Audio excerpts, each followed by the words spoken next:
जय हिंद दोस्तों, आप सभी का स्वागत है आपके अपने सैनिक वेलफेयर यूट्यूब चैनल में। दोस्तों, बिग ब्रेकिंग न्यूज, पूर्व सैनिकों के पेंशन डॉक्यूमेंट जलाने का आदेश आ चुका है। ये बिग ब्रेकिंग न्यूज है या एक जबरदस्त झटका है कि अब फौजियों के पेंशन डॉक्यूमेंट जलाए जाएंगे, इसका आदेश आ चुका है। इस संदर्भ में जो लेटर जारी हुए वो मैं आपको दिखाता हूं। देखिए दोस्तों, 16 जनवरी 2025 का लेटर है जो कि एयरफोर्स रिकॉर्ड ऑफिस की तरफ से जारी हुआ है। Preservation of non effective document personal files, इसके डिस्ट्रक्शन का लेटर है। इसके संदर्भ में हमारे एयर वेटरन पूर्व फौजी जितेंद्र देव जी हैं, जो कि एडवोकेट हैं दिल्ली हाई कोर्ट में, AFT प्रिंसिपल बेंच दिल्ली में, 30 हजारी में उनका चैम्बर है। उन्होंने इसके अगेंस्ट में एक लेटर लिखा है। दूसरा, हमारे एक एयर वेटरन हैं इंग्लिश कुमार रंजन जी, उन्होंने माननीय रक्षा मंत्री जी को लेटर लिखा है। ये बहुत ही इम्पोर्टेंट डॉक्यूमेंट है। अगर ये डॉक्यूमेंट आपको चाहिए, पढ़ना चाहते हैं, स्टडी करना चाहते हैं, तो हमारे व्हाट्सएप चैनल पर जुड़ जाएं, आपको ये डॉक्यूमेंट वहाँ मिल जाएंगे। अब क्या है असली मसला, मैं इस पर चलने से पहले आपको 4 लाइन जो कि नवाज देवबंदी जी ने लिखी है। जलते घर को देखने वालों, फूस का छप्पर आपका है, आग के पीछे तेज हवा है, आगे मुकद्दर आपका है। उसके कत्ल पर मैं चुप था, अब मेरा नंबर आया, मेरे कत्ल पर आप चुप हैं, अगला नंबर आपका है। यानी ये जो आदेश हैं, ये आदेश अभी एयरफोर्स के लिए है। इसके बाद नेवी के भी होंगे, उसके बाद आर्मी के भी आएंगे। और ये पूर्व सैनिकों के पेंशन डॉक्यूमेंट जलाने का, डिस्ट्रक्शन करने का मसला है। ये लेटर 16 जनवरी 2025 से सोशल मीडिया में घूम रहा था। इस तरह के लेटरों को हम कहीं वेरीफाई नहीं कर सकते, क्यों? ये ऑनलाइन मिलते नहीं हैं।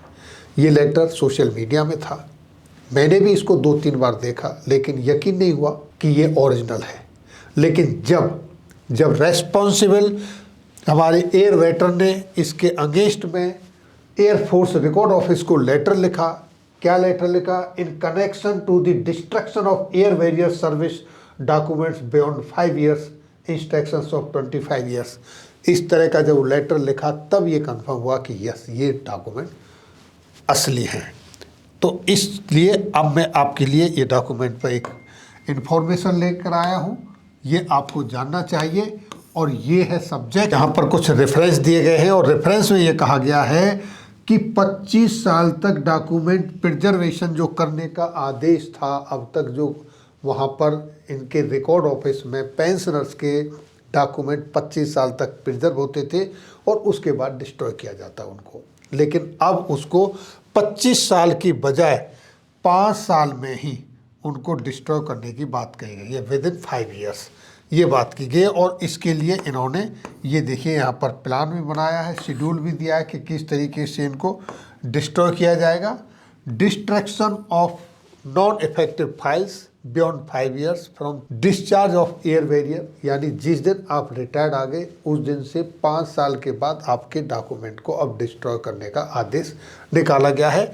और इसमें ये फेस वाइज मैनर से होगा, यानी कि स्टेप बाय स्टेप। पहले जो स्टार्टिंग होना है वो होना है ये जुलाई 2025 तक, 2001 से 2005 तक के इस पीरियड के जो पेंशन आ गए उनके डॉक्यूमेंट को डिस्ट्रॉय किया जाएगा। उसके बाद 2006 से 2010, 2011 से 2015 और उसके बाद 2016 से 2019 तक के पेंशनरों के डॉक्यूमेंट डिस्ट्रॉय किए जाएंगे। ये यहाँ पर बताया गया है। अब इसमें एक चीज़ और भी है, जैसा कि आप यहाँ देख पा रहे हैं, और ये कुछ लोगों के नहीं किए जाएंगे, इसमें कुछ छूटेंगे भी। कौन से लोग जिनके छूटेंगे? उनके छूटेंगे जिनके कोर्ट केस चल रहे हैं, उनकी पर्सनल फाइल्स को रोका जाएगा। जैसा कि यहाँ पर लिखा हुआ एक्सेप्ट, किसका एक्सेप्शन है? Personal files involved in court cases. जो कोर्ट केसेस में क्यों है? कोर्ट केसेस में कोई आदमी तब जाता है जब उसके साथ कोई एनोमलीज होती है, उसके साथ कुछ उसको इंटाइटलमेंट नहीं मिलता है, तो वो कोर्ट केस में जाता है, और जब कोर्ट में जाता है तो वहाँ पर आपके डॉक्यूमेंट, मान लीजिए कि आपको किसी बच्चे के इनरोलमेंट में, बच्चे के मेडिकल कॉलेज में, इंजीनियरिंग कॉलेज में एडमिशन के लिए आवश्यकता है और वहाँ पर कुछ आपका डेटा मिसमैच हो रहा है, तो आपके ये नॉन इफेक्टिव फाइल्स जो वहाँ रखी होती है वहीं से डॉक्यूमेंट वेरीफाई होता है, चेक किया हो जाता है। इस तरीके के आपके जब कभी भी या आपके किसी इंक्रीमेंट का मसला है तो भी वहाँ का आपका डेट ऑफ प्रमोशन कब था, क्या था, पूरा रिकॉर्ड, डेट ऑफ एनरोलमेंट, कब प्रमोशन लगा, कौन सी यूनिट में लगा, क्यों आपका इंक्रीमेंट दूसरे से कम है, वो सारी चीज़ उनके वहाँ डॉक्यूमेंट से चेक की जाती है। जब ये डॉक्यूमेंट आपके पास रहेंगे ही नहीं, जला दिए जाएंगे, तो ये कहाँ से मिलेंगे फिर आपको। ये इस तरीके के, अगर आपको आज नहीं पता कि कौन कोर्ट केस जा रहा है, क्योंकि आज आपके सामने मुसीबत नहीं आई, मुसीबत आई आपको 10 साल के बाद, कोई प्रॉब्लम आपके सामने समस्या खड़ी हुई 20 साल के बाद, तो आप 20 साल के बाद भी तो कोर्ट में जाएंगे जब आपका मसला आपके डिपार्टमेंट से हल नहीं होगा। अभी आपने देखा होगा सेकेंड वर्ल्ड वार की जो विडो हैं, उनके जो मेंबर्स हैं अभी भी कोर्टों के चक्कर काट रहे हैं और उनको कोर्टों से वेरीफाई करना पड़ रहा है अपना डॉक्यूमेंट, तब जाके उनको पेंशन मिल रही हैं। इस तरह के केसेस आपने देखे होंगे। मैंने एक बिंदु देवी की ऐसी वीडियो बनाई थी कि कितने दिन के बाद उसको कोर्ट से जाके फैसला मिला, और ऐसे भी हैं जो आर्मी, एयरफोर्स, नेवी से रिटायर्ड हो गए, बाद में डीएससी में एनरोल्ड हो गए और डीएससी से भी पेंशन आ गए और इस दुनिया में नहीं है, फिर उनकी फैमिलीज ने कोर्ट केस किए तब भी उनके डॉक्यूमेंट से ही वेरीफाई हुआ है। तो ये बहुत इंपॉर्टेंट डॉक्यूमेंट इस तरह से डिस्ट्रॉय किया जा रहा है। पहले तो इनको डिजिटल फॉर्म में प्रिजर्व करना चाहिए, कोई ऐसा ऑप्शन हो, इंडिविजुअल को ही हैंड ओवर करें, कुछ ना कुछ तो सॉल्यूशन निकालें। डिस्ट्रॉय करने से पहले इस पर विचार होना चाहिए। अब ये the information about distraction of non effective personal files may be disseminated to concern agencies veterans by giving wide publicity. इस पर ये मैं लेटर पढ़ता था, लेकिन मैंने कई बार ECHS में भी जाके देखा, एक दो कैंटीन में गया कभी सामान लेने के लिए, वहाँ बोर्ड पर भी देखा, नोटिस बोर्ड पर, कहीं लेटर नहीं मिला। इसलिए 16 जनवरी के लेटर पर मैं आज आपके साथ 19 फरवरी को ये इन्फॉर्मेशन शेयर कर रहा हूँ, जब मुझे एयर वेटर्न्स के वो लेटर मिले जिन्होंने, एक हमारे जो जितेंद्र देव जी हैं उन्होंने एयरफोर्स रिकॉर्ड ऑफिस को लिखा, और दूसरे हमारे इंग्लिश कुमार रंजन जी हैं जो कि NEXSC बिहार से जनरल सेक्रेटरी हैं, एक पूर्व सैनिकों की संस्था है। उन्होंने ये लेटर माननीय रक्षा मंत्री जी को लिखा, जो मैंने अभी थोड़ी देर पहले आपको दिखाए थे। अभी भी उन पर मैं चलूँगा लेटर पर, तब जाके मैं आपके साथ ये इन्फॉर्मेशन शेयर कर रहा हूँ।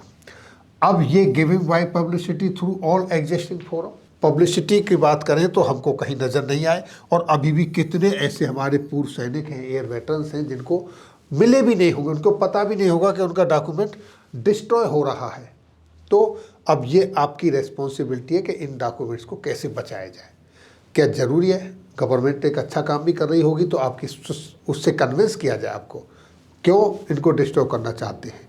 अगर इनको प्रिजर्व कर सकते हैं तो क्या तरीका है उसको प्रिजर्व करने का। एक ऑफिसर, एक जेसीओ, एक जवान जिसने अपनी पूरा यूथ, अपनी जवानी, अपना गोल्डन पीरियड देश को दे दिया, क्या उसकी एक छोटी सी फाइल रखने के लिए जगह की कमी पड़ रही है? ये कहकर कि जगह नहीं है, इनको डिस्ट्रॉय किया जा रहा है। आगे चल के उनके सामने क्या समस्या आएंगी, उनके बच्चों के भविष्य को लेकर क्या समस्या आएंगी, उनके कोई एनोमलीज हो सकती है जिसके लिए डॉक्यूमेंट की ज़रूरत पड़ेगी। क्या इस पर कोई और अल्टरनेटिव नहीं निकाला जा सकता कि इसके डिस्ट्रैक्शन को बचाया जा सके? डिस्ट्रैक्शन ये है, तो ये इन्फॉर्मेशन है दोस्तों। यहाँ पर इस संदर्भ में जैसा मैंने आपको बताया, एडवोकेट जितेंद्र देव जी, उन्होंने भी लेटर लिखा है, इनको रोका जाए इस तरह से डिस्ट्रैक्शन को। इन्होंने बड़ा अच्छा लंबा खासा लेटर लिखा है, ये उसकी कॉपी है, आप पढ़ सकते हो हमारे व्हाट्सएप चैनल पर जुड़कर। और ये हमारे जो national ex serviceman coordination committee Bihar के जनरल सेक्रेटरी हैं एयर वेटरन इंग्लिश कुमार रंजन जी, उन्होंने माननीय रक्षा मंत्री जी को ये लेटर लिखा है। और सब्जेक्ट देखिए, request to reconsider the destruction of air warrior records, air force record office, letter dated 16 January 2025 का जो लेटर है उसके रेफरेंस का है कि उनसे रिक्वेस्ट किए कि इनको बचा लिया जाए, इसको रिकंसीडर किया जाए। तो ये थी जानकारी जो पूर्व सैनिकों के डॉक्यूमेंट को डिस्ट्रॉय करने की बात चल रही है, उसके संदर्भ में। इसीलिए मैंने वो 4 लाइनें आपके साथ बोली, क्योंकि अभी ये एयरफोर्स का है, इसके बाद नेवी के आएंगे, उसके बाद फिर आर्मी के आएंगे, क्योंकि आर्मी के पास तो कितना ह्यूज डॉक्यूमेंट है। उसके जब एयरफोर्स के पास जगह की कमी पड़ रही तो उनके पास तो बहुत सारे डॉक्यूमेंट्स हैं। दोस्तों, आपकी इसके ऊपर क्या राय है, कमेंट्स बॉक्स में ज़रूर लिखें। फिर मिलेंगे आपके वेलफेयर से जुड़ी हुई किसी अन्य जानकारी के साथ अगली वीडियो में। तब तक के लिए जय हिंद, जय भारत।